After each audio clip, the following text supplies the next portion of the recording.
அனைவருக்கும் வணக்கம். நான் உங்கள் அமுது சித்ரா. சித்தர் ஸ்ரீமகான் சுருளி சுவாமிகளின் வாழ்க்கை வரலாற்றின் 2ஆம் பகுதியை இந்த பதிவில் பார்க்க இருக்கின்றோம். ஒவ்வொரு ஞாயிற்றுக்கிழமைகளிலும் இப்பதிவு பதிவிடப்படுகிறது என்பதை தெரிவித்துக் கொள்கின்றேன். சென்ற வாரம் முதல் பதிவில் சிவயோகி சிறுவனை பார்த்து வியந்தார் என்பதோடு பார்த்தோம். வாங்க சிவயோகி பெற்றோரிடம் சொன்னது என்ன இந்த பதிவில் தெரிந்து கொள்ளலாம். பழனி ஆண்டியின் பெற்றோரிடம் சிவயோகி இவ்வாறு கூறினார். மனத்துயரம் கொள்ளாதீர், நீங்கள் செய்த பூர்வ ஜென்ம புண்ணியம் உங்களுக்கு தெய்வீக குழந்தை பிறந்துள்ளான். இந்த உலக உயிர்கள் உய்விக்கும் பொருட்டு இங்கே உதித்துள்ளது என கூறி பழனி ஆண்டியை வணங்கிவிட்டு சென்றார். சிவயோகியின் வார்த்தைகள் ஆறுதலாக இருந்தது பெற்றோருக்கு. ஆனாலும் பழனி ஆண்டியின் நிலையில் மாற்றம் ஏற்படாததை கண்டு வருத்தமுற்றனர். குழந்தை பழனி ஆண்டி எப்போதும் சிவ மந்திரங்களை உச்சரித்து கொண்டே இருந்தது. 5 வயது ஆனது.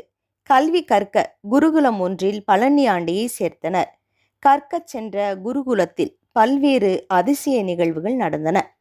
படிப்பில் நாட்டமில்லாத சிறுவனைப் போல மந்தமாக இருப்பதைக் கண்டு ஆசிரியர் பழனி ஆண்டியை பிரம்பால் அடித்தார். ஆசிரியர் உடலில் அடி விழுந்தது. வலியும் தடிப்பும் தோன்றியது. இதுபோல பல முறை நடந்தன. சிறுவன் வலி உணரவில்லை. அப்போதுதான் ஆசிரியர் இது சக்தி படைத்த வடிவமாக இருக்குமோ என எண்ணி வியந்தார். அன்று முதல் பழனி ஆண்டியிடம் மிக்க அன்போடு கல்வி போதித்தார். ஆசிரியர் போதித்ததை அப்படியே பிழையில்லாமல் திரும்ப கூறும் அளவிற்கு கல்வி கற்றார்.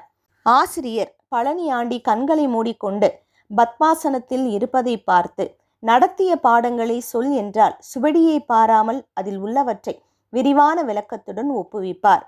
ஆசிரியர் இதை கேட்டு மகிழ்ந்து வியப்புற்று அதிசயிப்பார்.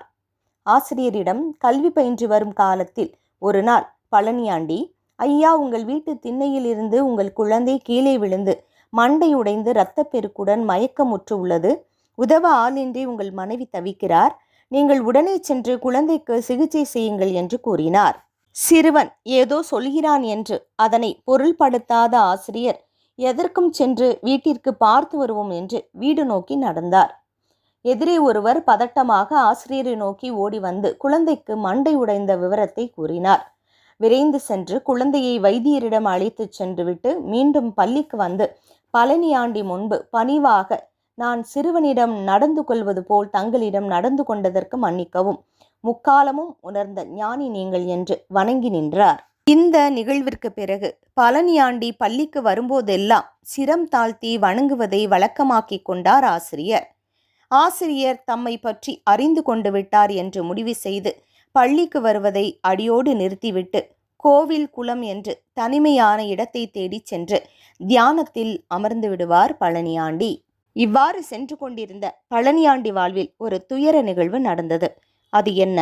காத்திருங்கள், அடுத்த பதிவில் காணலாம்.